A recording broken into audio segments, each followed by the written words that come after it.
अस्सलामु अलैकुम वरहमतुल्लाहि वबरकातुहू। अल्हम्दुलिल्लाहि रब्बिल आलमीन वस्सलातु वस्सलामु अला नबिय्यिना मुहम्मदिन व अला आलिहि व सहबिहि अजमईन व मन तबिअहुम बि इहसानिन इला यौमिद्दीन। अऊज़ु बिल्लाहिस समीइल अलीम मिनश शैतानिर रजीम मिन हमज़िहि व नफ़्ख़िहि व नफ़्सिहि। बिस्मिल्लाहिर रहमानिर रहीम। वल फज्र वल अस्र इन्नल इंसान लफ़ी खुस्र इल्लल्लज़ीना आमनु व अमिलुस्सालिहाति व तवासौ बिल हक़्क़ि व तवासौ बिस्सब्र। सबसे पहले हर तरह की हम्दो सना, तारीफ़ व तौसीफ़ अल्लाह रब्बुल इज़्ज़त के लायक व ज़ेबा है, जो सारी कायनात का खालिक है। सारी कायनात अल्लाह की मखलूक हैं। अर्श व फ़र्श, ज़मीन व ज़मा, मकीन व मकां सब अल्लाह ताला की मखलूक हैं। अल्लाह ताला की मखलूक़ात में से अल्लाह ताला की एक बड़ी अजीब सी मखलूक है वक्त, टाइम।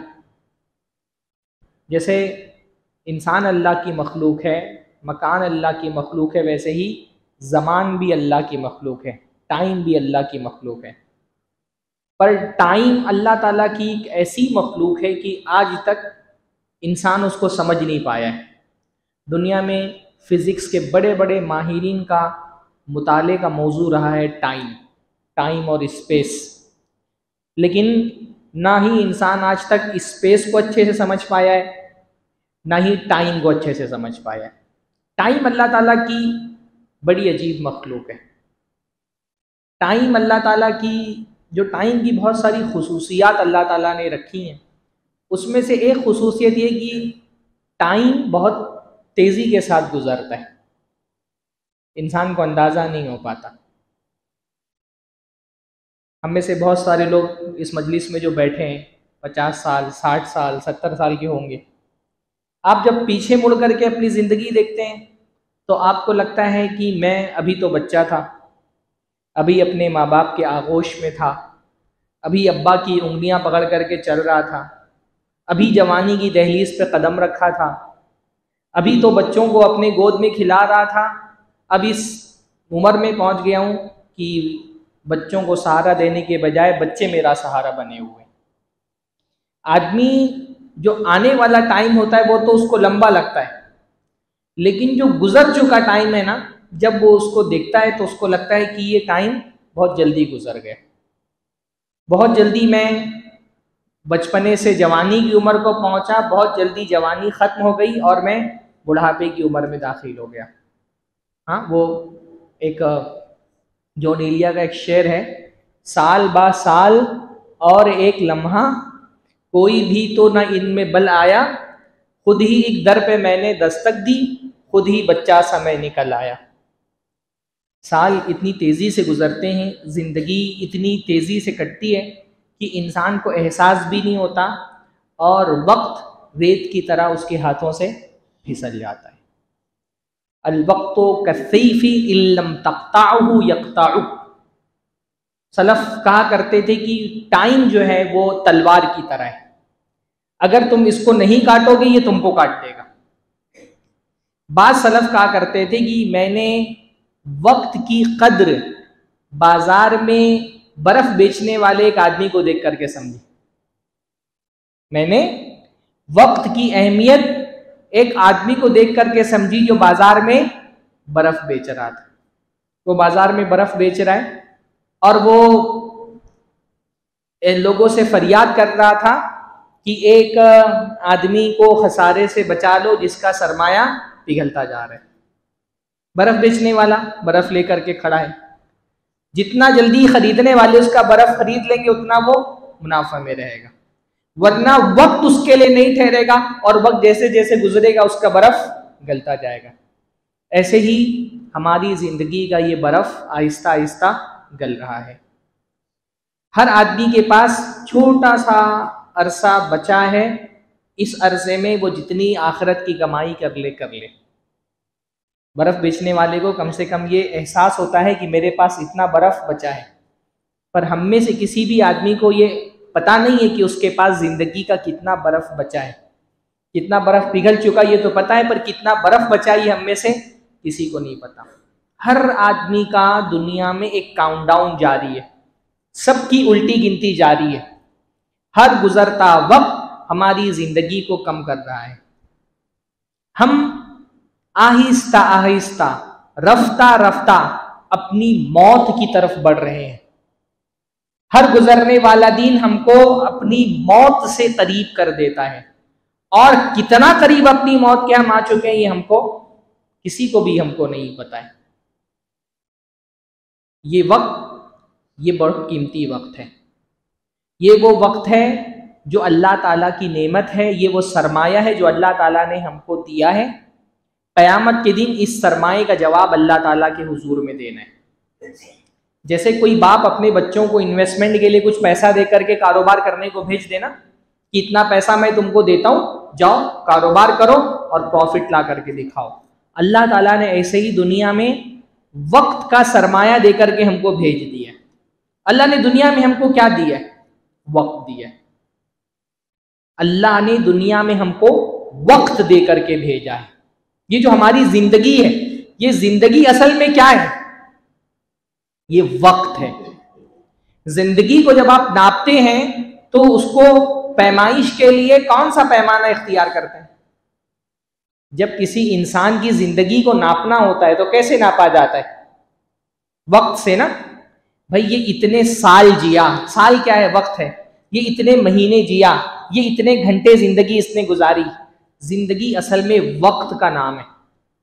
इसलिए इमाम हसन बसरी रहमहुल्लाह फरमाया करते थे, यब्न आदम इन्नका अंता अय्याम, ए आदम की औलाद तुम दीन हो, तुम दिन हो। दिन, दिन समझते? अय्याम, तुम क्या हो? अय्याम हो, दिन हो तुम।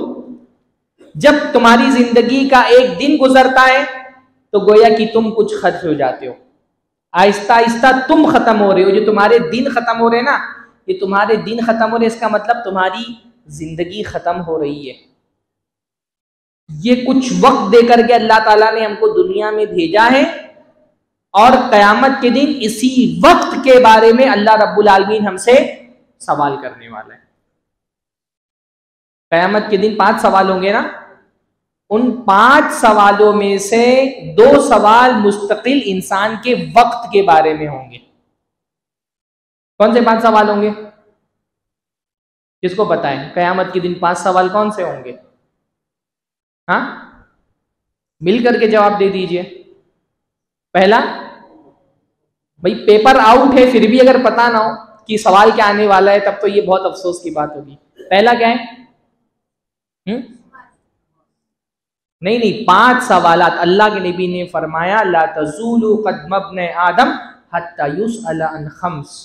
आदम की औलाद को अपने कदम हिलाने की इजाजत नहीं होगी जब तक वो 5 चीजों का जवाब ना दे दे। पहला क्या? जिंदगी के बारे में।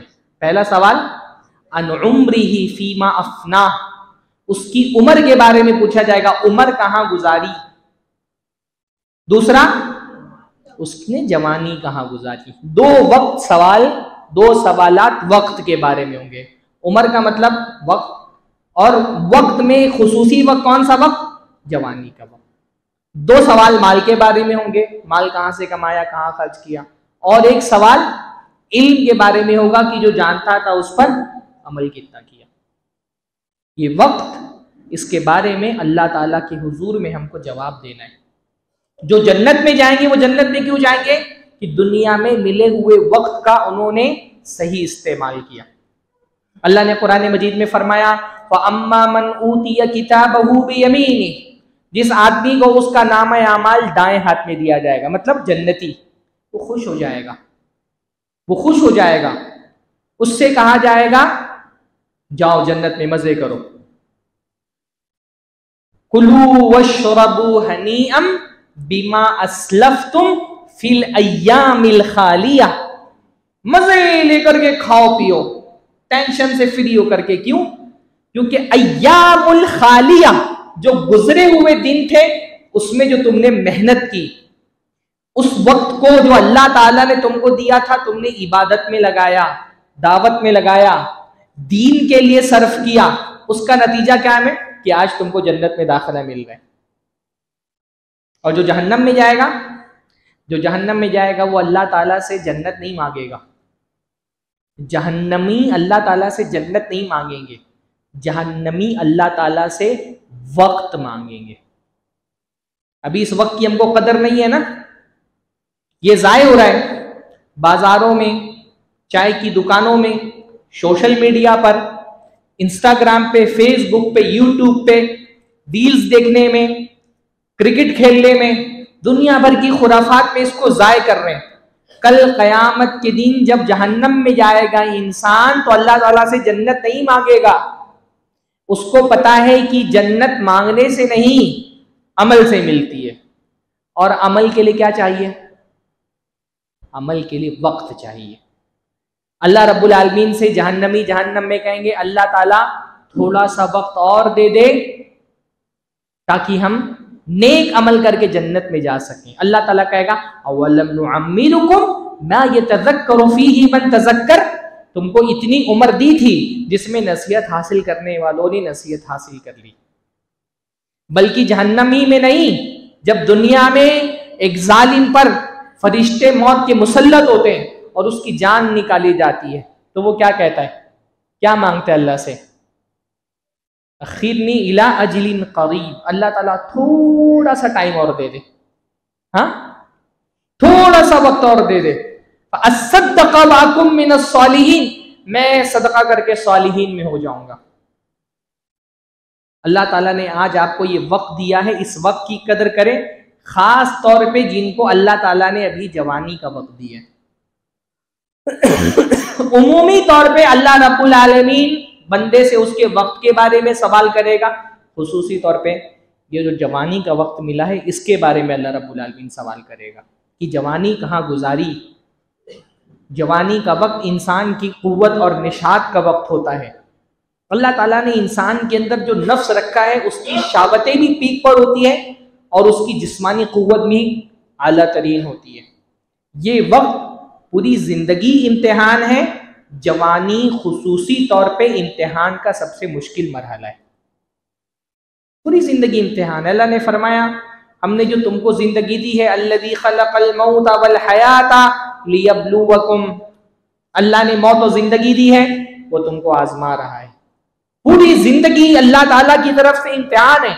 और इस इम्तिहान का सबसे मुश्किल मरहला कब होता है? जब हम जवानी की उम्र में होते हैं, क्योंकि हमारी कुव्वत, शहवतें सब उठान पर होती हैं। जिंदगी की लुत्फ अंदोजियों से लुत्फ अंदोज होने के लिए हम भरपूर तरीके से तैयार होते हैं। इस जवानी की उम्र को जो अपनी शहवतों के पीछे भागने के बजाय अल्लाह ताला की इताअत और इबादत में लगाते हैं, वो अल्लाह ताला के सबसे कामयाब बंदे। शाबुन नशा फी इबादतिल्लाह, अल्लाह ताला का बहुत चहेता बंदा है वो। अल्लाह ऐसे बंदे से बड़ी मोहब्बत करता है। उसको अल्लाह रब्बुल आलमीन कयामत के दिन बहुत स्पेशल ट्रीटमेंट देगा। कौन सा बंदा? वो नौजवान जिसने अपनी जवानी अल्लाह की इबादत में गुजारी है, जिसके सर जवानी के मरहले में अल्लाह के सामने झुके, जिसने जवानी की रातें अल्लाह ताला के सामने क़याम में गुजारी, जिसने अपनी जवानी की नींदें कुर्बान करके फजर में अल्लाह ताला के दरबार में हाजिरी दी, जिसने अपनी पॉकेट मनी से निकलने वाले पैसे में से निकाल करके अल्लाह के रास्ते में सदका किया, ऐसा नौजवान अल्लाह ताला का महबूब है। क्या स्पेशल ट्रीटमेंट मिलेगा उसको कयामत के दिन? हाँ, जब कोई साया नहीं होगा, चंद लोग अल्लाह के मखसूस बंदे ऐसे होंगे ना, जब सब गर्मी में धूप के झुलस रहे होंगे, चंद स्पेशल लोग ऐसे होंगे जिनको अल्लाह अपने अर्श के साए के नीचे जगा देगा। अल्लाह हम सबको उसमें शामिल कर ले। कितना खुश नसीब होगा वो बंदा। पहले जमाने में देहातों में ना, जब लाइट चली जाती थी, चंद घर ऐसे होते थे जो जगमगा रहे होते, आज भी होता है। कहीं कहीं आप देखेंगे देहातों में लाइट नहीं होती है, एक घर खूब रोशन होता है। क्यों? क्योंकि उसने सोलर लगवाया हुआ, तो लोग बड़ी हसरत से सोलर वाले घर को देखते हैं, तो स्पेशल महसूस होता है वो। पहले ऐसे होता था कि घरों में लाइट नहीं होती थी, एक आध घर को अगर लाइट नहीं थी लोग बड़े हसरत से देखते थे उसको। क़यामत के दिन भी ऐसे लोगों को लोग हसरत से देखेंगे कि सब धूप में झुलस रहे और अल्लाह ताला के चंद बंदों को अल्लाह ताला ने अपने साए के नीचे जगह दी है। उनमें से कौन होगा? वो नौजवान जिसने अपनी जवानी अल्लाह ताला की इबादत में गुजारी है। अल्लाह हम सबको भी उसमें शामिल कर ले। तो जवानी ज़िंदगी का बहुत कीमती मरहला है। जवानी अल्लाह ताला की नेमत है और ये जवानी भी हाथ से फिसल रही है। ये जवानी का खात्मा सिर्फ बुढ़ापे से नहीं होता है, जवानी का खात्मा मौत से भी होता है। मौत हमारी तुह में लगी हुई है, घात लगा करके बैठिए, कभी भी आ सकती है। इसलिए हर मरहले को ज़िंदगी का आखिरी मरहला समझो।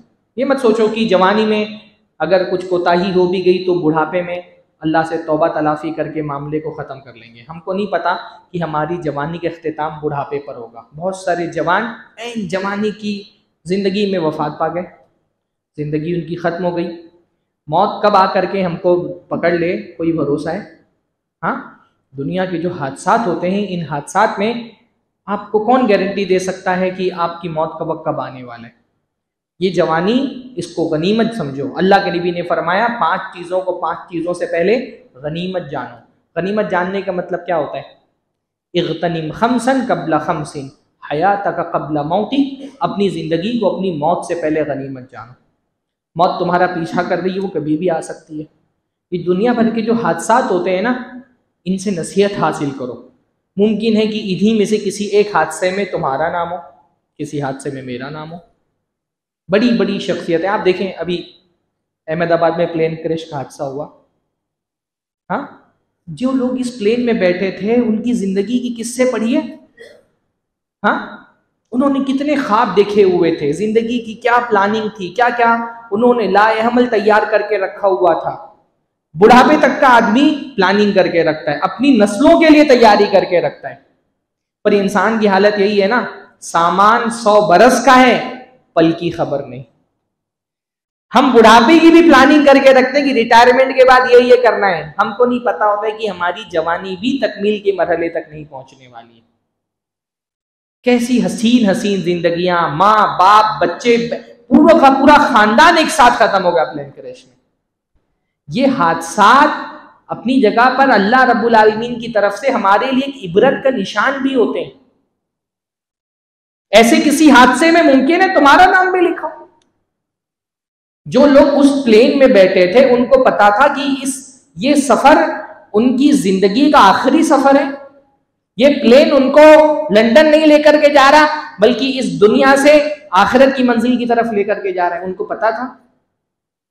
कितने ऐसे हादसा दुनिया में हमारी आंखों के सामने होते हैं, लेकिन जब निगाहों में इबरत नहीं रह जाती तो आदमी खबर पढ़ करके उसको दिमाग से निकाल देता है।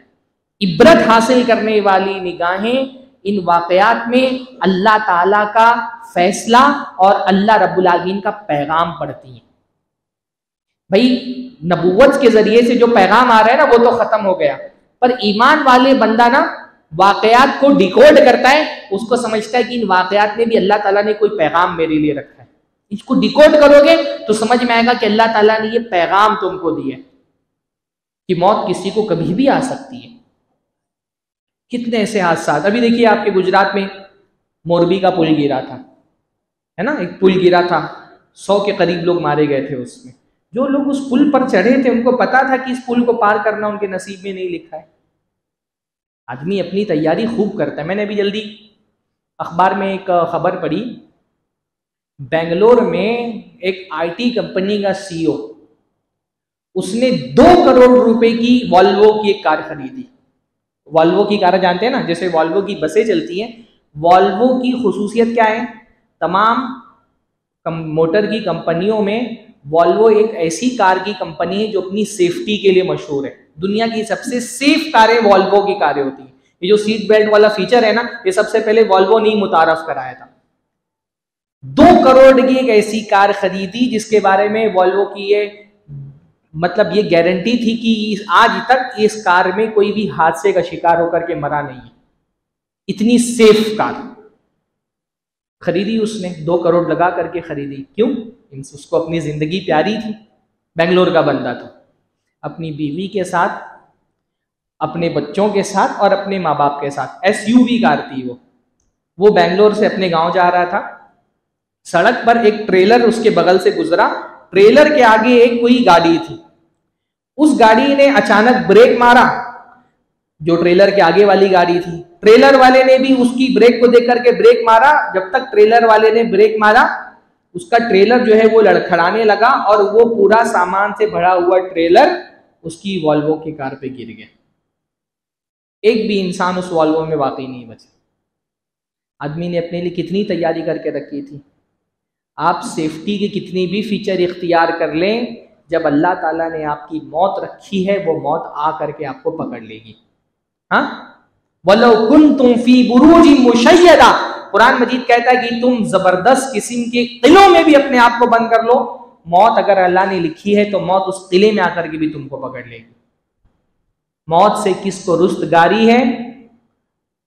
कल आपकी तो आज मेरी तो कल आपकी बारी है। हर आदमी की जिंदगी में एक मौत उसकी जिंदगी का खात्मा करने वाली है, और ये जरूरी नहीं कि ये मौत बुढ़ापे में आए।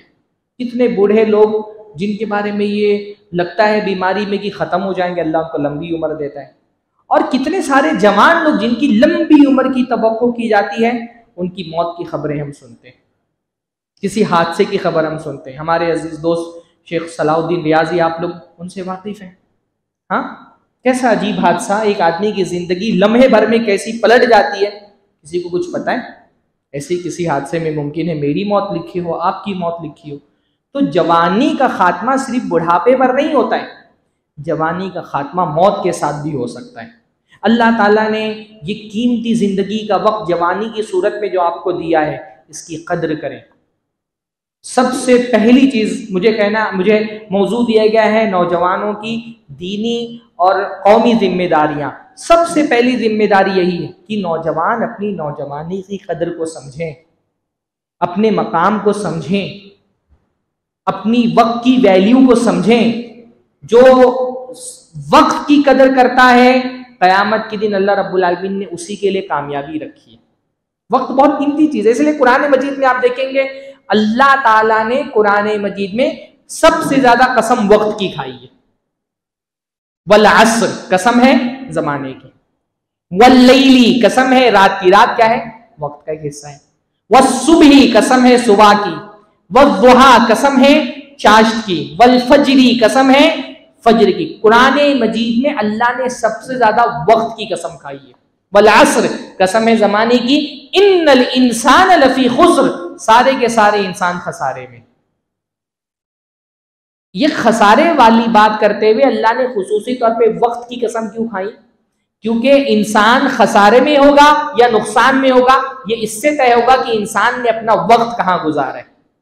अगर इंसान ने अपना वक्त ईमान में लगाया है, अमल में लगाया है, अल्लाह ताला की दीन की दावत में लगाया है, तब तो क़यामत के दिन वो खसारे से बचेगा। लेकिन अल्लाह ताला ने जो टाइम का सरमाया दे करके उसको दुनिया में भेजा था, अगर वो टाइम उसने दुनिया के लहवो लेब में लगा दिया है, यहाँ की चकाचौंध जिंदगी के पीछे लगा दिया है, यहाँ अपनी नफ्स की लज्जतों के पीछे दौड़ने में लगा दिया है, क़यामत के दिन उसके लिए सिर्फ खसारा ही खसारा है। इसलिए अपनी जवानी की कदर करो, इसको फजूल चीज़ों में मत बहाओ। मैं ये देखता हूँ हमारे नौजवानों की हालत कि कल क़यामत के दिन अल्लाह ताला अगर इनसे पूछ लेगा कि तुमने अपना जवानी कहाँ लगाई, तो इनको जवाब देना पड़ेगा पबजी खेलने में लगा दी। नौजवानों की जो हालत है हमारे मुआशरे के अंदर, बहुत सारे नौजवान जब उनसे पूछा जाएगा ना अनशबाबी फीमा अबला, अपनी जवानी कहाँ सर्फ की, तो वो कहेंगे क्रिकेट खेलने में सर्फ कर दी, पबजी खेलने में सर्फ कर दी, ड्रीम 11 खेलने में सर्फ कर दी। इस जवानी को ज़ाय मत करो, इसकी कदर करो, इसकी वैल्यू को समझो। जो इसकी कदर करेगा, सबसे पहले इस जवानी को इल्म के हुसूल में लगाओ। एक नौजवान की सबसे पहली सबसे बड़ी जिम्मेदारी यह है कि वो इल्मी एतबार से अपने आप को मजबूत करे, इल्मी मजलिसों में शरीक हो, उलमा से राब्ता रखे, अपने अंदर दीनी इल्म की गहराई पैदा करे। दुनिया वल्लाही, दुनिया में अगर कोई जन्नत है ना, तो वो जन्नत क्या है? अहले इल्म की सोबतें, इल्म की मजलिसें। इल्म की मजलिसें दुनिया में जन्नत है। इमाम इब्ने तैमिया रहमहुल्लाह का एक कौल है कि दुनिया में जन्नत है, जो इस दुनिया की जन्नत में नहीं जाएगा उसको क़यामत के दिन भी जन्नत में जगह नहीं मिलेगी। उलमा ने इमाम तैमिया के कौल की बहुत सारी तशरीह की कि दुनिया की जन्नत से क्या मुराद है। उसमें से एक तशरीह ये भी है कि दुनिया में जो जन्नत है ना वो अहले इल्म की मजलिसें हैं। इल्म अल्लाह ताला की इतनी बड़ी नेमत है कि अंबिया ने अल्लाह रब्बुल आलमीन से उसकी ज्यादती के लिए दुआ की है। दुनिया, अल्लाह के नबी ने फरमाया अद्दुनिया मलऊनुन व मलऊनुन मा फीहा, दुनिया पूरी की पूरी लानत ज़दा है, अल्लाह की रहमत से दूर करवानी। जो भी दुनिया में हर चीज लानत ज़दा है इल्ला ज़िक्रुल्लाहि व मा वाला, कौन सी चीज है जो अल्लाह ताला की लानत जिस पर नहीं है? अल्लाह का जिक्र और उससे जुड़ी हुई चीजें। औ आलिमुन औ मुतअल्लिमुन, या आलिम और इल्म हासिल करने वाला तालिब इल्म। दुनिया की सबसे प्यारी और सबसे कीमती चीज ये इल्म है। इसलिए अंबिया ने अल्लाह ताला से इस नेमत की ज़्यादती के लिए दुआ की है। अल्लाह के नबी को कहा गया वक़ुर रब्बी ज़िदनी इल्मा, ए अल्लाह के नबी आप कहिए कि अल्लाह ताला मेरे इल्म में इजाफा फरमा दे। नबियों ने इल्म की ज़्यादती के लिए दुआ की है। इल्म इतनी महबूब शय है, आप अंदाजा लगाएं एक वाक़े से। हजरत मूसा अल्लाह ताला के अजीम रसूल हैं, मुंतखब रसूल, उलुल अज़्मी मिनर रसूल में से। अल्लाह के नबी सल्लल्लाहु अलैहि वसल्लम और हज़रत इब्राहीम के बाद नबियों में सबसे अजीम तरीन मरतबा हज़रत मूसा का मरतबा है। एक मरतबा हज़रत मूसा अपनी कौम वालों के दरमियान तकरीर करने के लिए खड़े हुए, बड़ी शानदार तकरीर की। कौम का कोई फ़र्द बहुत मुतासिर हुआ तकरीर से, तो कहा कि मूसा क्या तुमसे ज़्यादा भी इल्म वाला दुनिया में कोई है? भाई पब्लिक क्या होती है? पब्लिक तो खतीब को सबसे ज़्यादा, पब्लिक जो है वो खतीब से मुतासिर होती है। तो किसी आदमी ने पूछा मूसा तुमसे ज़्यादा इल्म वाला भी दुनिया में कोई है? अब अल्लाह ताला के एहतराम का तकाजा ये था कि हज़रत मूसा ये कह देते वल्लाहु आलम, अल्लाह बेहतर जानता है, पर उन्होंने कह दिया हाँ मुझसे ज़्यादा इल्म वाला दुनिया में कोई नहीं। ये बात नामुनासिब थी। अल्लाह ताला का जैसा एहतराम एक नबी को करना चाहिए उसके मनाफी थी। अल्लाह को ये बात पसंद नहीं आई। तो अल्लाह ताला ने हज़रत मूसा से कहा मूसा तुम एक बंदा इस ज़मीन पर ऐसा भी है जिसको मैंने वो इल्म दिया है जो इल्म तुमको भी नहीं दिया। जब हज़रत मूसा को ये बात पता चली तो उन्होंने अल्लाह ताला से कहा अल्लाह ताला मुझे बता तेरा वो बंदा कहाँ है जिसके पास वो इल्म है जो इल्म तेरे पास है। हालांकि हज़रत मूसा अलैहिस्सलाम उनको आसमान से वही आती है, अल्लाह से डायरेक्ट उनका ताल्लुक है, कलीमुल्लाह है, अल्लाह से कलाम करने का शर्फ उनको हासिल हुआ। पर जब उनको ये पता चला कि ज़मीन पर कोई एक शख्स ऐसा भी मौजूद है जिसके पास वो इल्म है जो इल्म मेरे पास नहीं, इल्म का शौक, इल्म की तड़प, इल्म की तलब का वो मिजाज था ना, बेचैन हो गए। अल्लाह ताला मुझे उस बंदे से मिलना है, उसका पता बताइए। अल्लाह ताला ने क्या कहा कि दो दरियाओं के संगम पर तुमको वो बंदा मिलेगा, अपनी एक केतली लो, केतली में मछली डाल लो, जहां वो मछली जिंदा होकर के पानी में कूद जाए समझ जाना कि वही बंदा तुमको वहां पर मिलने वाला है। कुरान मजीद ने आगे का वाक़या बयान किया, वइज़ क़ाल मूसा लिफ़ताहु ला अब्रहु हत्ता अब्लुग़ मजमअल बहरैनि औ अम्ज़िया हुक़बा।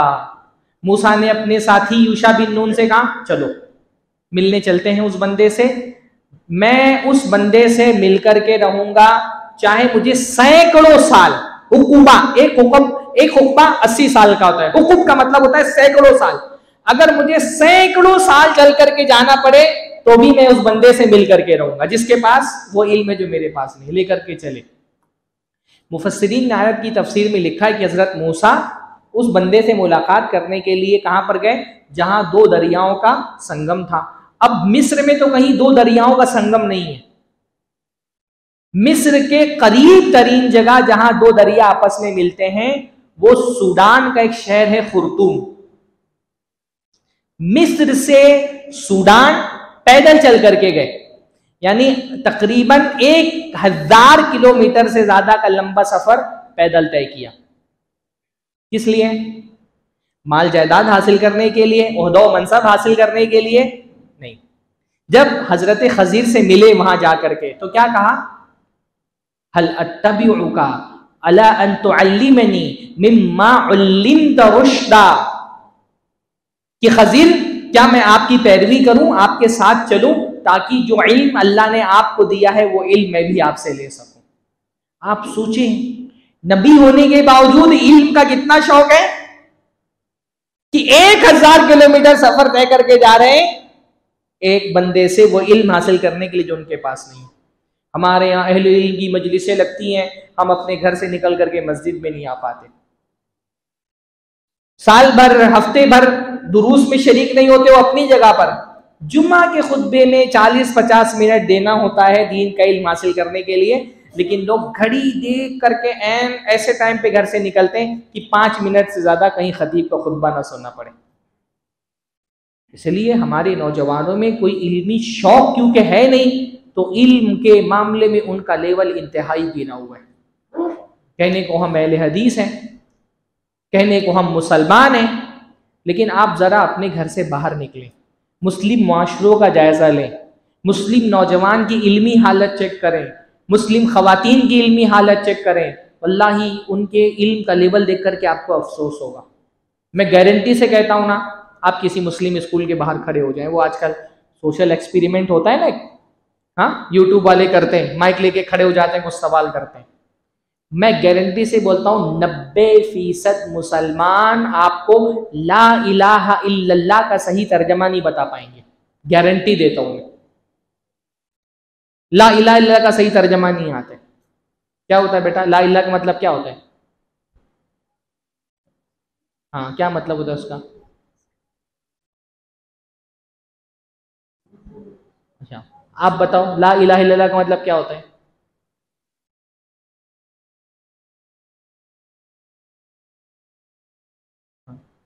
ला इलाहा इल्लल्लाह का मतलब ये नहीं होता अल्लाह के सिवा कोई माबूद नहीं है, ये आधा तर्जमा होगा ला इलाहा इल्लल्लाह का। ला इलाहा इल्लल्लाह का पूरा तर्जुमा होता है अल्लाह के सिवा कोई माबूद बरहक नहीं है, सच्चा माबूद नहीं है। झूठे माबूद तो बहुत सारे हैं ना दुनिया में, इसलिए ला इलाहा इल्लल्लाह का मतलब क्या होता है? अल्लाह के अलावा कोई सच्चा माबूद नहीं है, माबूद बरहक नहीं। ये तो माशाअल्लाह लजीज है ना, इनके तो दिलो जान का सुकून ला इलाहा इल्लल्लाह में। आप उम्मी मैंने डिबेट में अच्छे खासे पढ़े लिखे लोगों से पूछा ला इलाहा का तर्जमा बताओ, एक साहब कहने लगे ला इलाहा का मतलब जो होता है अल्लाह के करने से होता है, सब करने वाला अल्लाह है।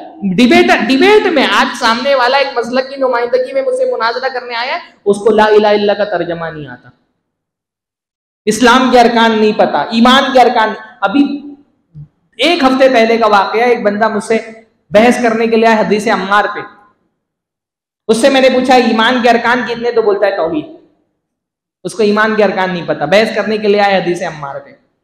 मुसलमान बच्चों की इल्मी हालत इंतहाई पस्त है, ना अकीदे का इल्म है, ना सीरत का इल्म है, अल्लाह के नबी सल्लल्लाहु अलैहि वसल्लम की सीरत के बुनियादी मामलात भी उसको नहीं पता है। अल्लाह के नबी सल्लल्लाहु अलैहि वसल्लम का नाम, अशरे मुबश्शरा का नाम, अल्लाह के नबी सल्लल्लाहु अलैहि वसल्लम के वालिदैन, अज़वाज मुतहहारात, सहाबा, आपकी मक्की ज़िंदगी, मदनी ज़िंदगी, अल्लाह के नबी सल्लल्लाहु अलैहि वसल्लम की जंगें, कुछ नहीं पता उसको। पूरी ज़िंदगी गुजर गई, एक मर्तबा तौफीक नहीं मिली कि नबी की सीरत की कोई छोटी सी किताब भी पढ़ ले।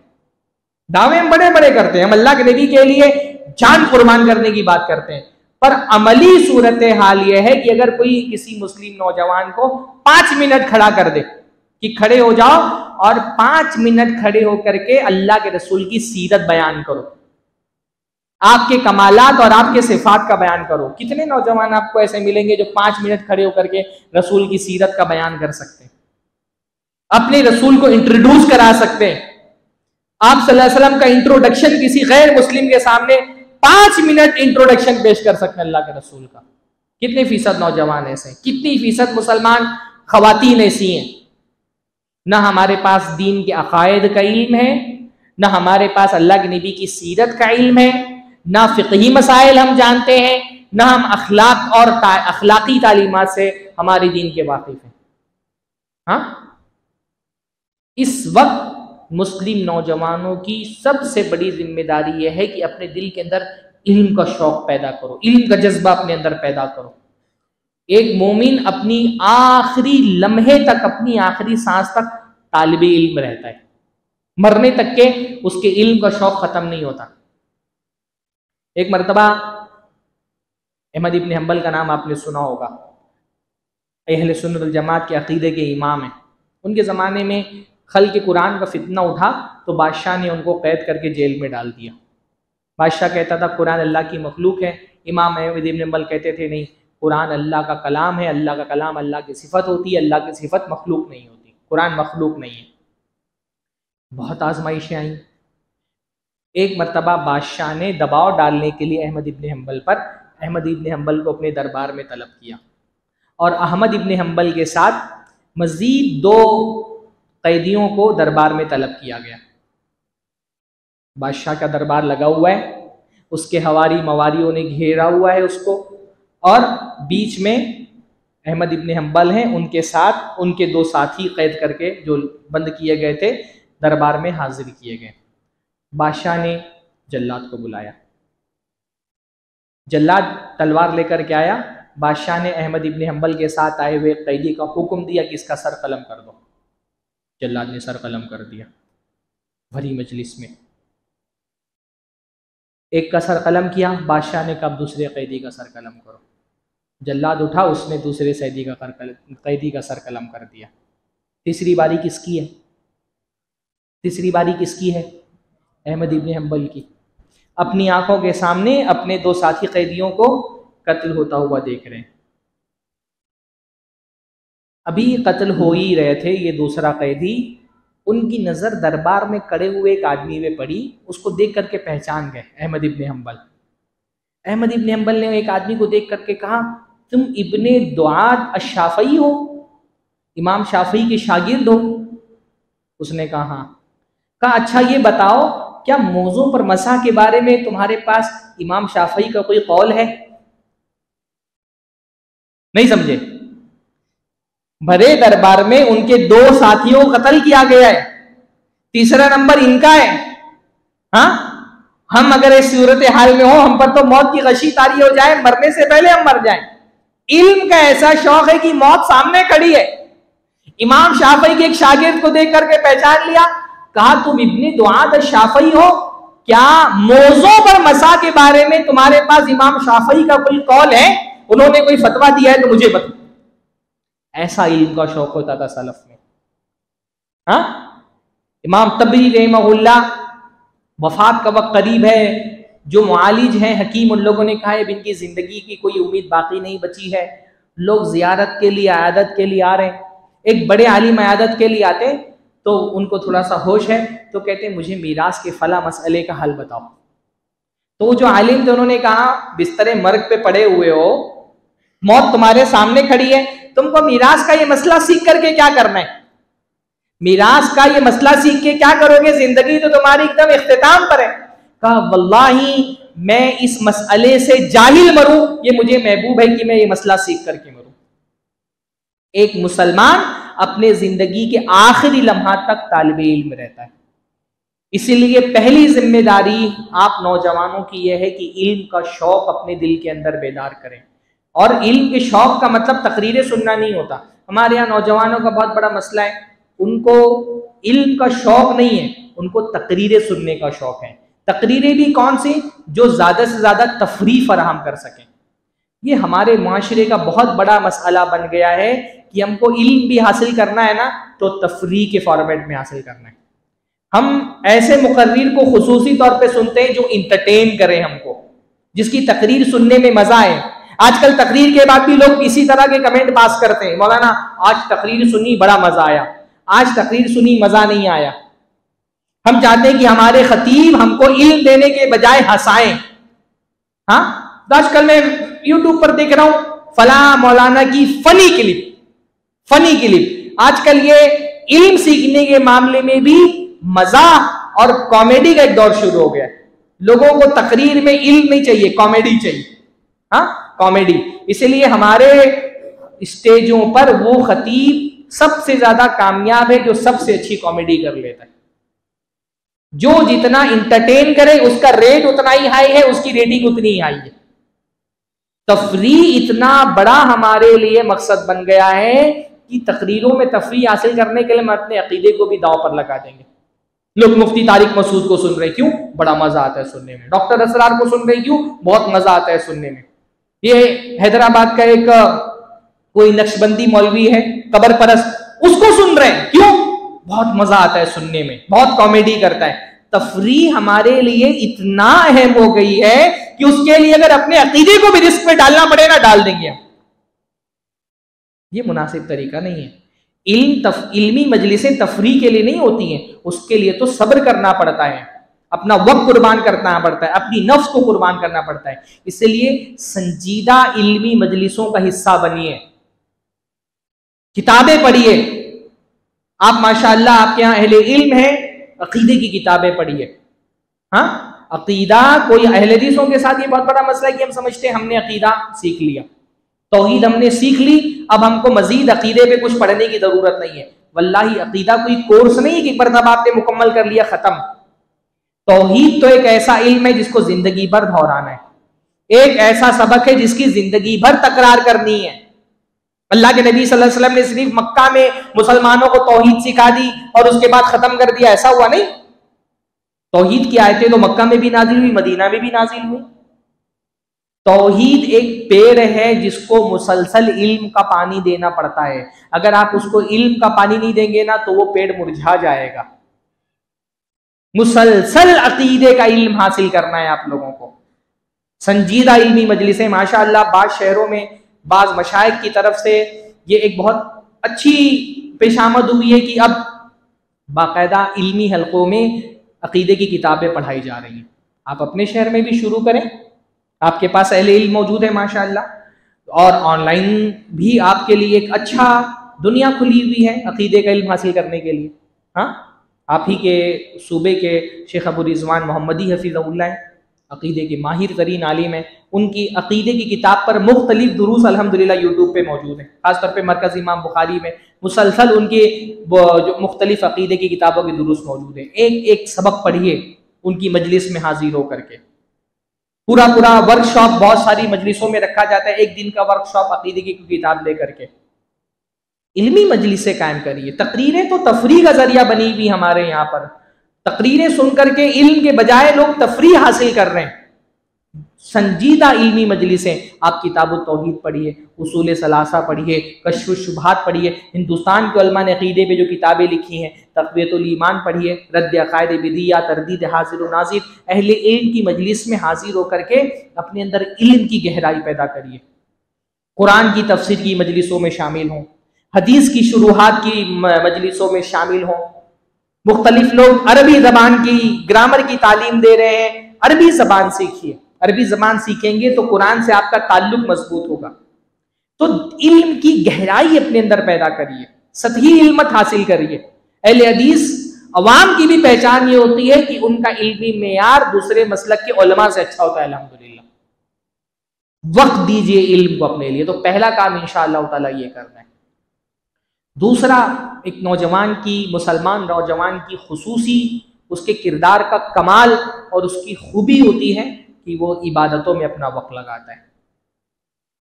असली इबादत का जो वक्त होता है ना, वो तो जवानी का वक्त होता है, जब आपके पास इबादत के लिए जो कुव्वत चाहिए, जो निशात चाहिए, वो आपके पास मौजूद है। आप लंबा लंबा क़ियाम कर सकते हैं, सजदे में वक्त लगा सकते हैं, आप रुकू कर सकते हैं। एक बार जवानी का ये मरहला गुजर जाता है, जब बुढ़ापा इंसान के जिस्म पर तारी होता है ना, तो इमाम साहब अगर 5 मिनट ज़्यादा क़ियाम कर दें तो घुटने दर्द होने लगते हैं। अभी तो वक्त है कि आप अपनी जवानी अल्लाह ताला के हुजूर में पेश करें। जब आपको गहरी नींद आती है रात में, उस वक्त फजर से पहले उठ करके अल्लाह के हुजूर में सजदा करें। वो आपका सजदा अल्लाह ताला के लिए महबूब है। बुढ़ापे में तो आदमी को रात में नींद ही नहीं आती, उस वक्त उसने सजदा कर लिया तो कोई बड़ा कमाल नहीं किया। ऐन जवानी में अल्लाह के हुजूर में सजदा करिए, अपनी नींद अल्लाह ताला के लिए कुर्बान करिए। लंबा क़ियाम, लंबे अज़कार, अल्लाह रब्बुल आलमीन की तिलावत, तहज्जुद की नमाज। जवानी की उम्र में नई नई शादी हुई है, वल्लाही अल्लाह ताला को, अल्लाह के नबी ने फरमाया, अल्लाह ताला मोहब्बत करता है अल्लाह ताला की रहमत हो या अल्लाह ताला रहमत करता है ऐसे नौजवान पर जो फजर से पहले उठता है तहज्जुद पढ़ने के लिए। रहीमल्लाहु इम्राअन, अल्लाह ताला रहम करे ऐसे आदमी पर जो फजर के वक्त उठता है, फजर से पहले तहज्जुद पढ़ने के लिए, खुद अकेले नहीं उठता। अयक़ज़ा ज़ौजहा अयक़ज़ा अहलहा अहलहू, अपनी बीवी को भी उठाता है, खुद भी उठता है तहज्जुद पढ़ने के लिए, अपनी बीवी को भी उठाता है। और बीवी अगर उठने से इनकार करती है तो पानी लेकर के उसके चेहरे पे छींटा मारता है। नबी सल्लल्लाहु अलैहि वसल्लम ने फरमाया अल्लाह ऐसे नौजवान पर रहम करे। इसी तरह फरमाया रहीमल्लाहु इम्राअतन, अल्लाह ताला इसी औरत पर भी रहम करे जो रात में उठती है तहज्जुद की नमाज पढ़ने के लिए और अपने शौहर को भी जगाती है, और अगर शौहर नहीं उठता तो उसके चेहरे पे ला करके पानी छिड़कती है। दोनों मियाँ बीवी उठ करके अल्लाह के हुजूर में सजदा रेज होते हैं। ये अल्लाह ताला के महबूब बंदे हैं, अल्लाह ताला के चहेते बंदे। हाँ, अब आज के दौर में तहज्जुद के लिए उठना तो बहुत बड़ी बात है, बहुत ही नेक है वो बंदा जो फजर की नमाज के लिए उठ जाता है। हाँ, पहले ज़माने में हमारे यहाँ ख़वातीन बहुत ज़्यादा तालीम याफ्ता नहीं होती थी, मुश्किल से कुरान पढ़ना आता था, बहुत पढ़ लिया तो आमदनामा वगैरह 4-5 किताबें, शाहनामा इस्लाम वगैरह पढ़ा दिया जाता था। लेकिन ख़वातीन इतनी दीनदार होती थी कि जब तक के घर में तिलावत ना हो चूल्हा नहीं जलता था। ये सूरत हाल थी हमारे मुस्लिम माशरों की। घर में पाबंदी थी कि घर वाले, माँ बाप अपने बच्चों को लेकर के फजर पढ़ने जाता था, माँ अपनी बच्चियों के साथ घर में फजर की नमाज पढ़ती थी। कुरान की तिलावत के बाद घर में चूल्हे जलाए जाते थे। मस्जिद से निकल करके जब आप अपने घर को जाते थे, घरों से तिलावत की आवाज आती थी। हालांकि ना इतने सारे दीनी मदारिस थे, ना इतने सारे निस्वा के इदारे थे। आज माशाअल्लाह हमारे यहाँ लड़कियां आलिमात और फाजिलात बन गई हैं, लेकिन तहज्जुद पढ़ना तो बहुत दूर की बात, कुरान की तिलावत करना तो बहुत दूर की बात। फजर की नमाज अगर आपकी बीवी पढ़ती है, आप बहुत खुशनसीब हैं अगर फजर की नमाज पढ़ ले तो। वल्लाही ये जवानी का तो दौर होता है जब आपको अल्लाह ताला के हुजूर में अपनी इबादतें पेश करनी होती हैं। शाबुन नशा फी इबादतिल्लाह, ऐसा नौजवान जिसने अल्लाह ताला की इबादत में अपनी जिंदगी गुजारी हो। एक नौजवान खास तौर पे जिसकी शादी नहीं हुई है, मस्जिद उसका घर होना चाहिए। अल्लाह के नबी फरमाया अल मस्जिदु बैतुन लिकुल्लि तक़िय्यिन, मस्जिद हर मुत्तकी का घर होता है। खास तौर पे अल्लाह के नबी के जमाने में घर पे कौन जाता था?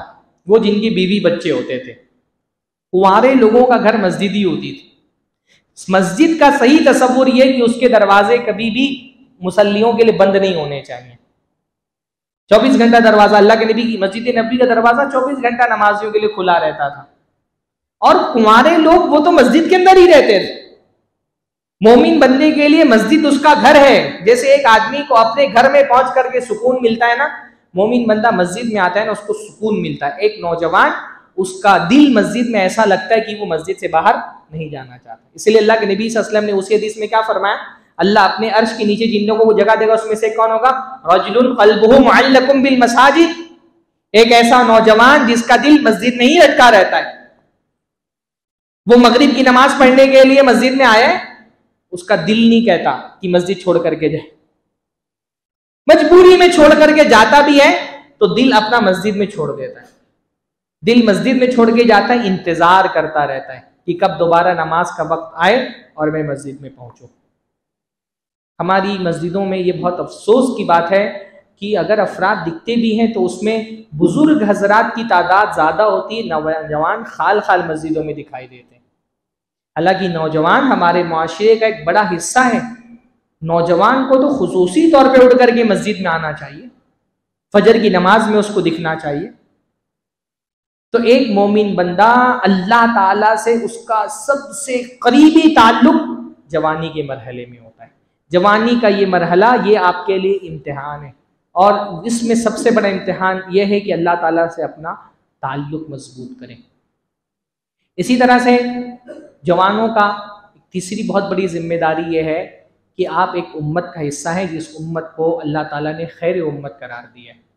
खैर उम्मत क्यों करार दिया है? अल्लाह ताला ने फरमाया तअमुरूना बिल मारूफी व तनहौना अनिल मुनकरी, तुम भलाई का हुक्म देते हो और बुराई से रोकते हो। ये उम्मत, जिस उम्मत का हम हिस्सा हैं, अल्लाह ताला ने इस उम्मत के बारे में फरमाया उखरिजत लिन्नास, तुमको लोगों के लिए दुनिया में पैदा किया गया। तुम्हारे इस दुनिया में आने का मकसद क्या है? लोगों को जहन्नम से बचा करके जन्नत की तरफ लेकर के आना। ये तुम्हारी जिंदगी का मकसद है। आप इस दावत के लिए क्या कर रहे हैं? ईमान के बाद, अमल के बाद तीसरी बड़ी जिम्मेदारी क्या है? दावत की जिम्मेदारी। और दावत की जो ये जिम्मेदारी है, इसके सबसे पहले जिम्मेदार कौन है? इस कौम के नौजवान।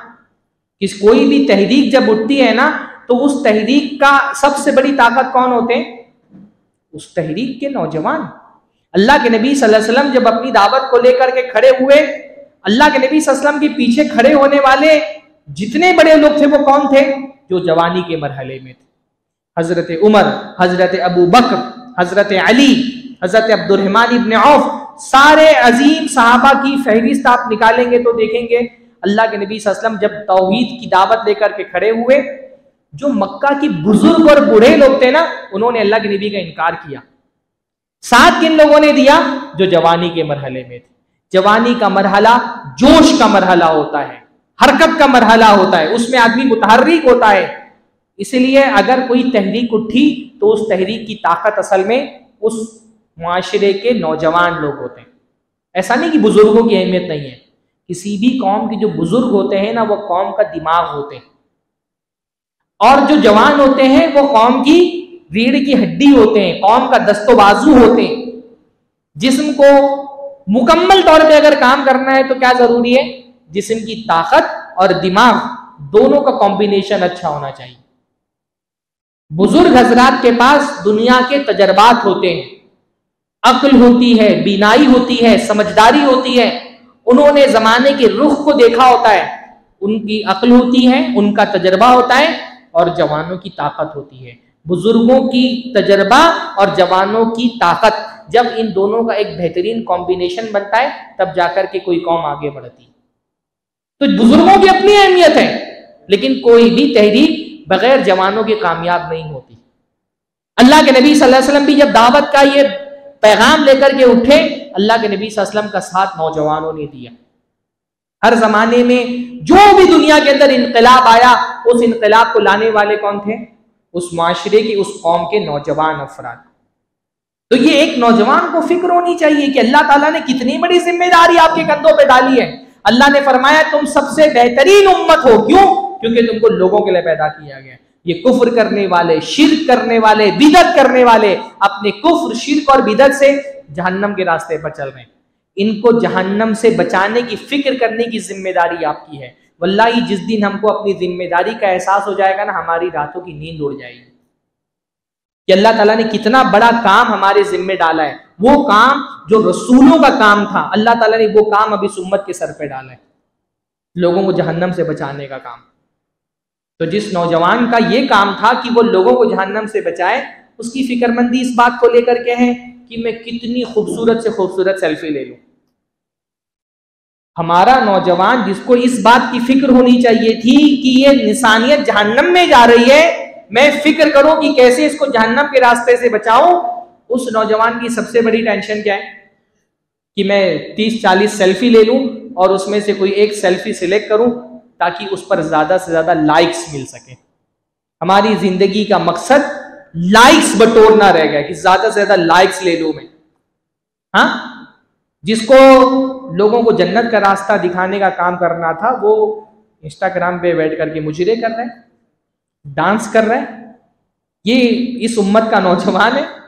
वो जो अल्लामा इकबाल का शेर है ना, कभी ए नौजवान मुस्लिम तदब्बुर भी किया तूने, वो क्या गर्दू था तू जिसका है एक टूटा हुआ तारा। तुम जिस आसमान से टूटे हुए तारे बनकर के जमीन पर गिरे हो, उस आसमान के सितारों के बारे में कभी पढ़ा? वो सहाबा जिन्होंने अल्लाह के नबी सल्लल्लाहु अलैहि वसल्लम के बाद इस उम्मत की क़यादत की, उनकी सीरतें पढ़ी आपने? हाँ, वो सहाबा थे जो दिलों को फतेह करते थे, जिनके अंदर अल्लाह के नबी ने जज्बे जिहाद ऐसा कूट कूट के भर दिया था ना, वो शहरों को फतेह करके खुश होते थे। मदीना में खबर आती थी, आज ईरान का फला शहर फतेह हो गया, आज रूम का फला शहर फतेह हो गया। शहरों को फतह करने वालों की नस्ल गेम के लेवल फतेह करके खुश हो रही। हाँ, आज पबजी में इतने लेवल हमने पार कर लिए।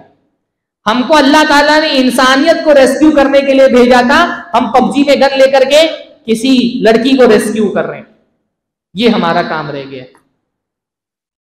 हम अपनी खुद की कदर नहीं जानते, अपना मकाम हम नहीं जानते कि अल्लाह ताला ने कितनी बड़ी जिम्मेदारी देकर के हमको इस दुनिया में भेजा है। अपनी जिम्मेदारी को समझें।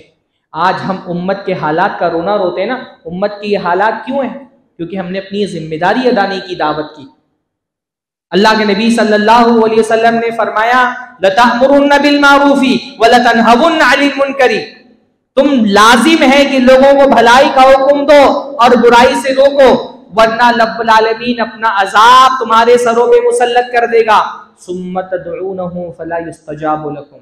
फिर तुम दुआएं करोगे, तुम्हारी दुआएं कबूल नहीं होगी।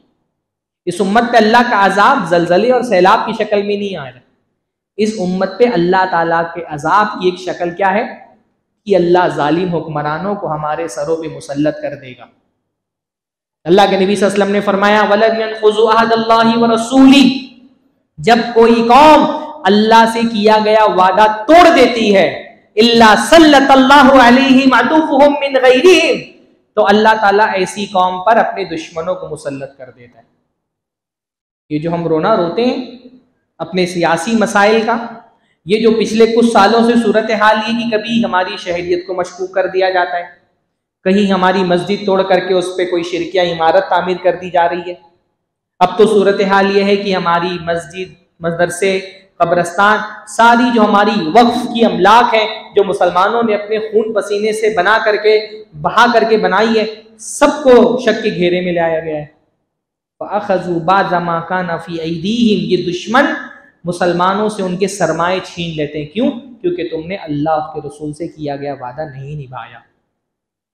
इतने मुश्किल तरीन हालात इस उम्मत पर आ रहे हैं, लेकिन हम जाग नहीं रहे। हमको ये एहसास नहीं हो रहा कि ये जो दुश्मन हमारे सरों पे मुसल्लत है, ये असल में हमारी नाफरमानियों का अजाब है जो अल्लाह ने हमारे सरों पे डाल दी है। ये अल्लाह के अजाब की एक शक्ल है।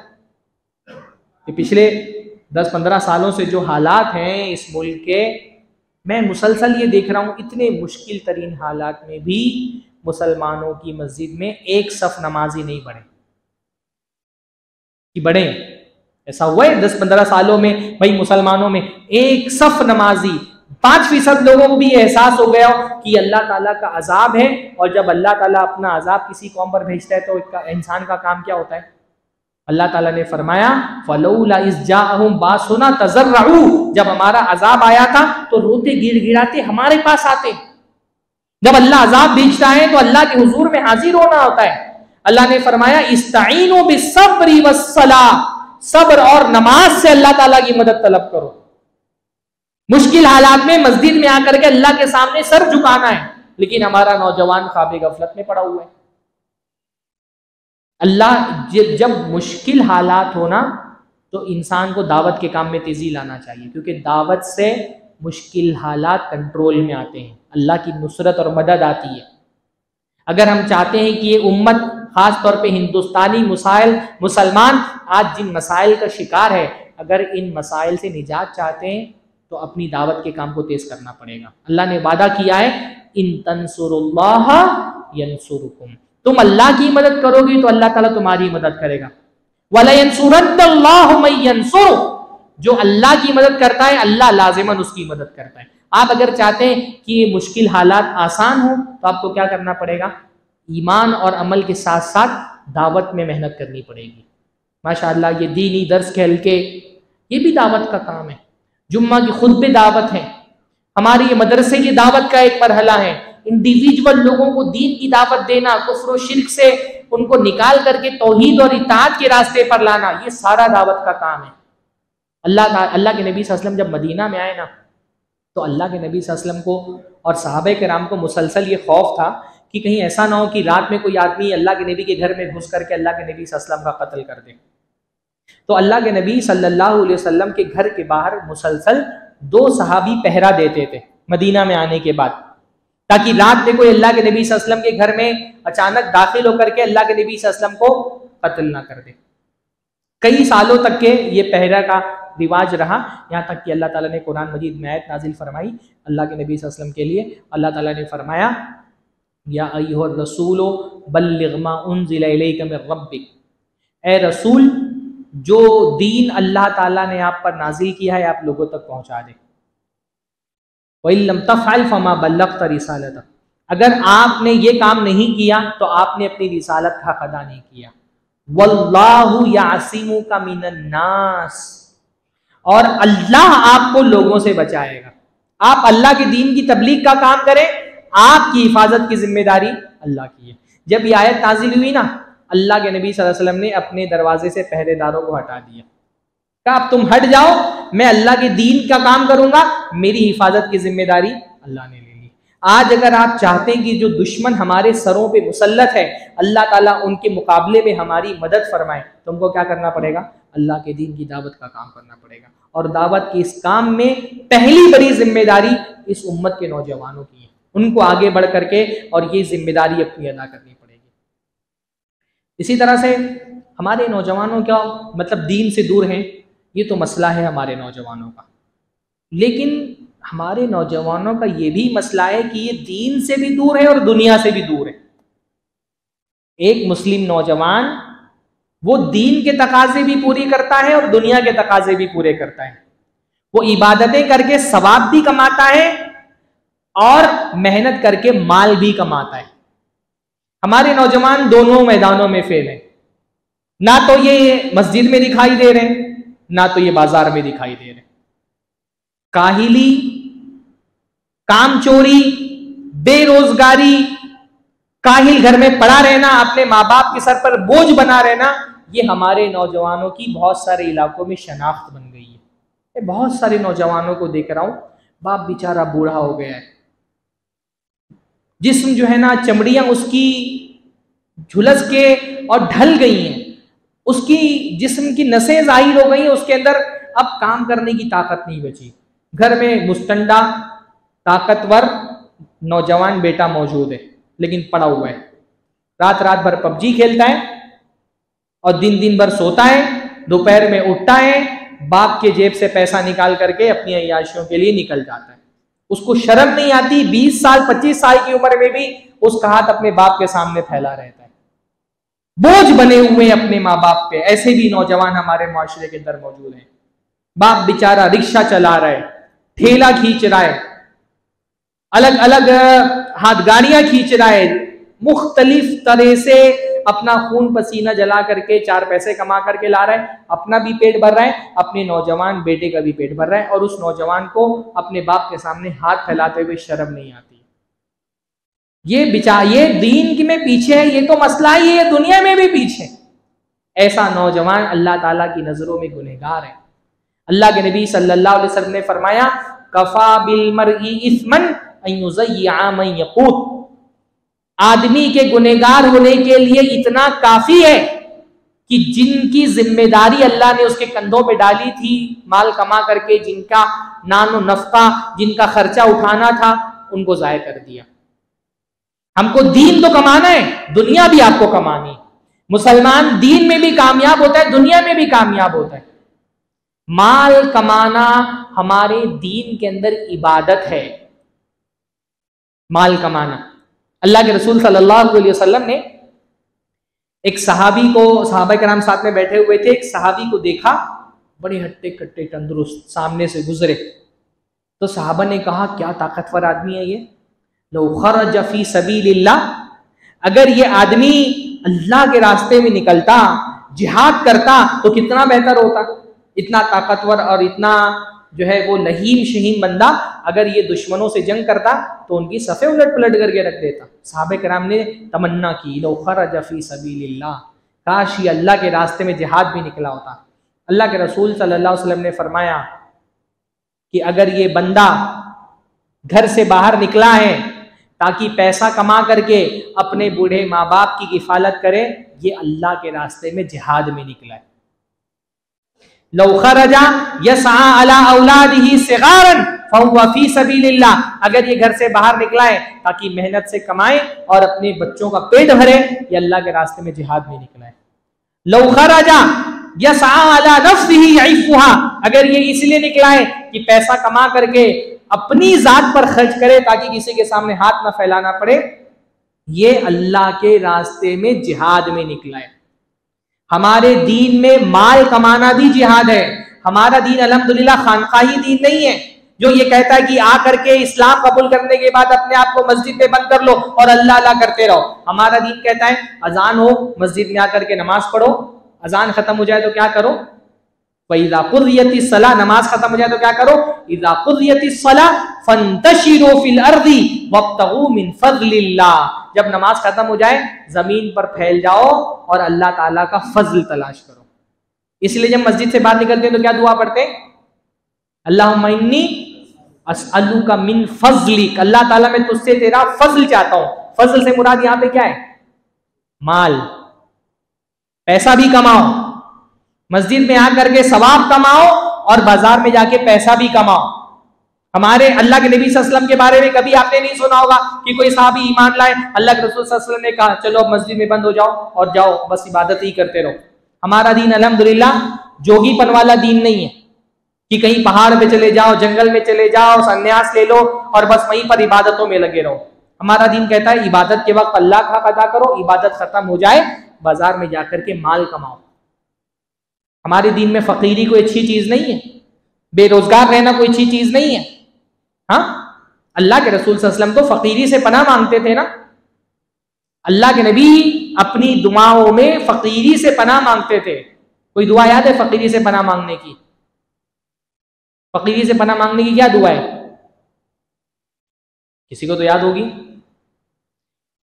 अल्लाह के नबी सल्लल्लाहु अलैहि वसल्लम तशहुद में जब सारी दुआएं पढ़ लेते थे ना तो एक दुआ कौन सी पढ़ते थे, अल्लाहुम्मा इन्नी अऊज़ु बिका मिनल कुफ्री वल फक्री व अज़ाबिल कब्री, अल्लाह ताला मैं कुफ्र से तेरी पनाह चाहता हूँ और फकीरी से तेरी पनाह चाहता हूँ और अज़ाब कब्र से तेरी पनाह चाहता हूँ। अल्लाह के नबी फकीरी से दुआ मांगते थे। अल्लाह के नबी सल्लल्लाहु अलैहि वसल्लम अपनी दुआओं में मालदारी के लिए दुआ करते थे। अल्लाह के नबी की दुआ में से दुआ है अल्लाहुम्मा इन्नी अस्अलुकल हुदा वत्तुका वल अफाफा वल गिना, अल्लाह मैं तुझसे हिदायत मांगता हूँ, तकवा मांगता हूँ, पाकदामी मांगता हूँ और गिना मांगता हूँ। गिना का मतलब क्या होता है, बेनियाजी। अल्लाह से इतना माल मांगना चाहिए कि किसी के सामने हाथ फैलाने की जरूरत ना रह जाए अपनी जरूरतों में। तो हमारा दीन हमसे माल कमाने का भी मुतालबा करता है। माल कमाना एक मुसलमान पर उतना माल कमाना वाजिब है जितना उसके सर पे जिम्मेदारी है।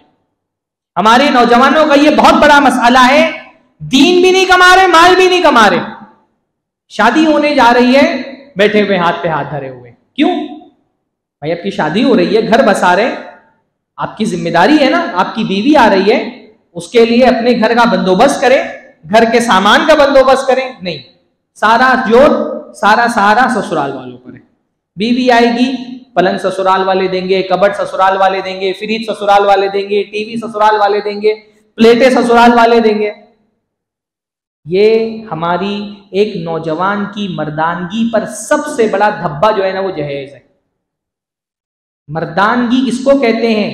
मर्द वो है जो अपना माल खर्च करे। आप नौजवान हैं, आप ससुराल वालों के सहारे पे क्यों बैठे कि ससुराल? मैंने तो देखा मुंबई में बहुत सारी जगहों पर बंदा कारोबार नहीं कर रहा है। क्यों? वो सोच रहा है कि जब ससुराल शादी होगी ससुराल वाले इन्वेस्ट करेंगे, उनसे पैसा लेके कारोबार शुरू करूंगा। हाँ, ससुराल वाले देंगे। वल्लाही आज जो मैं देखता हूं ना, बहुत सारे मर्द बीवियों के गुलाम बने हुए, उसकी बहुत बड़ी वजह जहेजी है। भाई आदमी कब कव्वाम बनेगा? अल्लाह ताला ने फरमाया आदमी औरतों पे कव्वाम है। क्यों? क्योंकि आदमी अपना माल खर्च करता है। यहाँ उल्टा मामला हो रहा है, यहाँ ससुराल वाले दामाद पे माल खर्च कर रहे हैं। शादी के पहले दिन से ही हम हाथ फैला करके रखते हैं ससुराल वालों के सामने।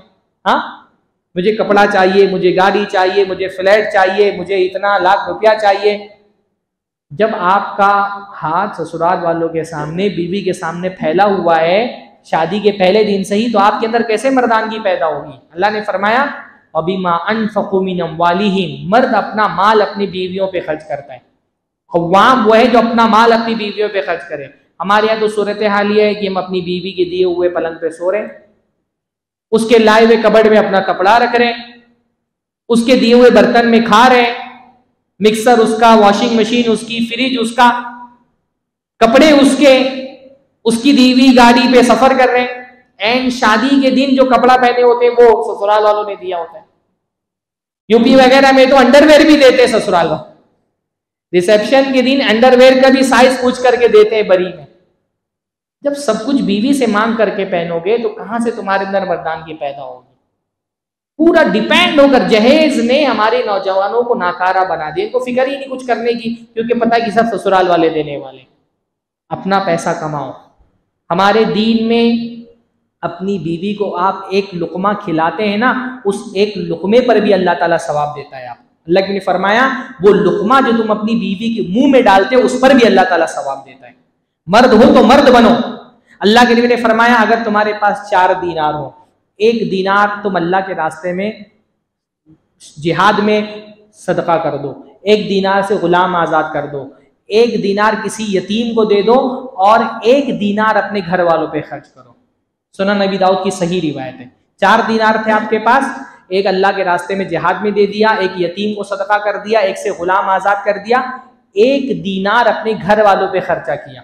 सबसे ज्यादा सवाब किस दीनार पे मिलता है? उस दीनार पे जो आप अपने घर वालों पे खर्च करते हैं। मेहनत से पैसा कमा करके अपने माँ बाप के लिए राशन फराहम कर रहे हो, उनकी इलाज के लिए दवाइयाँ ला रहे हो, ये आपका खर्च किया हुआ पैसा ज़ाया नहीं जा रहा, ये आपके आखिरत के अकाउंट में जमा होगा। ये आप जो मेहनत से कमा करके अपनी बीवी पे खर्च करते हो, बच्चों पे खर्च करते हो, इसका सवाब सदक़े भी से भी ज़्यादा अल्लाह रब्बुल आलमीन आपके लिए लिख रहा है आपके नाम अमाल में।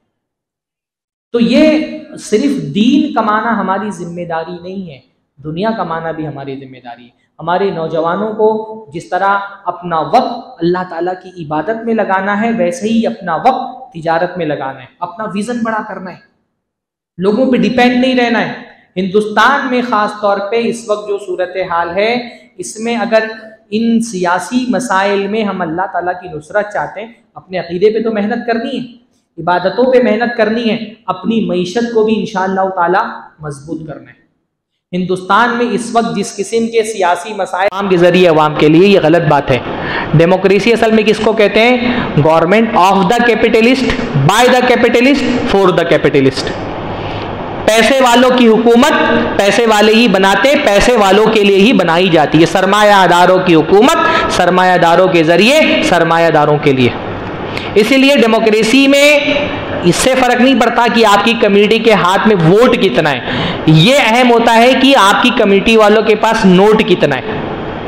अगर वोट की ताकत होती ना तो आज यूपी बिहार दुनिया हिंदुस्तान के सबसे मजबूत रियासतें होती, क्योंकि सबसे ज्यादा वोट तो उन्हीं लोगों के पास। लेकिन सबसे मजबूत रियासत कौन सी है? जिनके पास नोट ज्यादा है ना। डेमोक्रेसी ऐसे ही रन करती है। यहाँ लीडर लोग वोट खरीदते हैं, पार्टियां लीडरों को खरीद लेती हैं और बड़े बड़े सरमायादार पूरी पार्टी खरीद लेते हैं। डेमोक्रेसी ऐसे ही चलती है ना। नेता लोग वोट खरीदते हैं, पार्टियां नेताओं को खरीदती हैं, और जो बड़े बड़े कैपिटलिस्ट होते हैं वो पूरी की पूरी पार्टियों को खरीद लेते हैं। बज़ाहिर दिख रहा होता है कि पार्टी रोल कर रही है, हकीकत में इन पार्टियों की डोर बड़े बड़े सरमायादारों के हाथ में होती है। यहाँ अगर आपको अपनी सियासत को मजबूत करना है तो पहले अपनी मईशत को मजबूत करना पड़ेगा। अपनी इकॉनमी अच्छी करेंगे तो अपनी पॉलिटिक्स मजबूत होगी इंशाअल्लाह ताला। इसलिए हमारे नौजवानों को दुनिया कमाने में भी, दुनिया में भी आगे बढ़ना है इंशाअल्लाह। साहबे किराम को आप देखें, वो जब ईमान लेकर के आए तो सिर्फ उन्होंने इबादतों में वक्त नहीं सर्फ किया। अब्दुर्रहमान इब्न औफ जब मदीना में आए, सब कुछ फ्री में मिल रहा था उनको। साद इब्न रबी जिनका भाई उनको बनाया गया था, साद इब्न रबी ने कहा मैं अपनी आधी जायदाद आपको दे देता हूँ, आधा घर आपको दे देता हूँ, आधा कारोबार आपको दे देता हूँ, अब मेरी 4 बीवियाँ, 2 को तलाक देता हूँ, आप शादी कर लो। सब फ्री में मिल रहा था, पर साहबे किराम फ्री में कुछ नहीं चाहते। तो उन्होंने क्या कहा? उन्होंने कहा मुझे सिर्फ तुम बाजार का रास्ता बता दो कि बाजार कहाँ है। यहाँ पर कारोबार किया, माशाअल्लाह इतना पैसा कमाया अब्दुर्रहमान इब्न औफ ने। अब्दुर्रहमान इब्न औफ की जब विरासत तकसीम हुई ना, उनकी वफात के वक्त 4 बीवियां उनके निकाह में थी। हर बीवी को सिर्फ सोना 8-8 किलो मिला, सिर्फ सोना 8-8 किलो। मतलब आप समझते हैं बीवी को कितना मिलता है? बीवियों को 8वां हिस्सा। 8वें हिस्से में चारों बीवियों का बटेगा। 8वें हिस्से में 4 बीवियों को सिर्फ सोना 8-8 किलो मिला। इतना पैसा कमाया उन्होंने। सहाबे किराम, जो हम सहाबा के बारे में सुनते हैं ना कि बहुत गरीब थे, खाने की परेशानियां थी, रहने की परेशानियां थी, ये सब कब का मामला है? जब हिजरत करके नए नए मदीना में आए थे तब माली परेशानियां थी, लेकिन फिर अल्लाह ताला ने उनके लिए फतह नुसरत के दरवाजे खोले। उन्होंने तिजारत की, जंगें लड़ी, माल गनीमत हाथ में आया, अल्लाह ताला ने बहुत पैसा दिया। अशरे मुबश्शिरा में बेहतर सहाबा पैसे वाले थे। हज़रत अबू बकर, हज़रत उमर, हज़रत उस्मान, हज़रत अली गरीब थे। अब्दुर्रहमान इब्न औफ, हज़रत साद, तलहा, ज़ुबैर। हज़रत ज़ुबैर, आजकल लोगों ने अंदाज़ा लगाया हज़रत ज़ुबैर की विरासत तकसीम हुई, तकरीबन 1 लाख करोड़ की जायदाद छोड़ करके मरे थे वो हज़रत ज़ुबैर। तो मैं ये देख रहा हूँ ना, हमारे नौजवानों में दीन में तवज्जो नहीं है, वो भी मसला है, और दुनिया की तरफ भी तवज्जो नहीं है। कोई अच्छी तिजारत करने का नहीं है। विजन बड़ा होना चाहिए भाई। शरीयत क्या कहती है? दुनिया के में फंस करके दीन को मत भूलो। शरीयत ये कहती है, ये नहीं कहती कि दुनिया मत कमाओ। हमारी शरीयत हमसे ये नहीं कहती दुनिया मत कमाओ। हमारी शरीयत कहती है दुनिया के पीछे पड़ करके अल्लाह को मत भूलो। दुनिया कमाओ लेकिन दुनिया को आखिरत पर तरजीह मत दो। ये शरीयत हमारा मुतालबा करती है। इसलिए विजन बड़ा रखो। मैं मुंबई में खास तौर पे इस वक्त बहुत सारे नौजवानों को देख रहा हूँ। मैं ये नहीं कह रहा कि कोई पेशा छोटा होता है, पर आदमी का विजन बड़ा होना चाहिए। सहाबे किराम का विजन बड़ा था, वो दुनिया को अपने कंट्रोल में लेने के, कि अल्लाह ताला, ये माल अल्लाह ताला ने हमारे लिए पैदा किया है, हम क्यों काफिरों के लिए छोड़े, इसको फासिकों के लिए छोड़े? अपने इस माल को अपने कंट्रोल में ले, हलाल जरिए से माल कमाए। मुसलमान माल कमाएगा, जब उसके पास पैसा होगा उस पैसे से वो खुद पर भी खर्च करेगा तो इताअत व इबादत का काम करेगा, और उसके पास पैसा होगा तो अपनी कम्युनिटी पे खर्च करेगा। तालीम हासिल करेगा, पैसा कमाएगा तो अपनी कम्युनिटी पर खर्च करेगा ना, उसकी कौम आगे बढ़ेगी इंशाअल्लाह ताला। आप पैसा कमाएंगे, आपकी कौम आगे बढ़ेगी। साहब, मैं ये देख रहा हूँ बहुत सारे नौजवानों में कोई ललक नहीं पैसा कमाने की।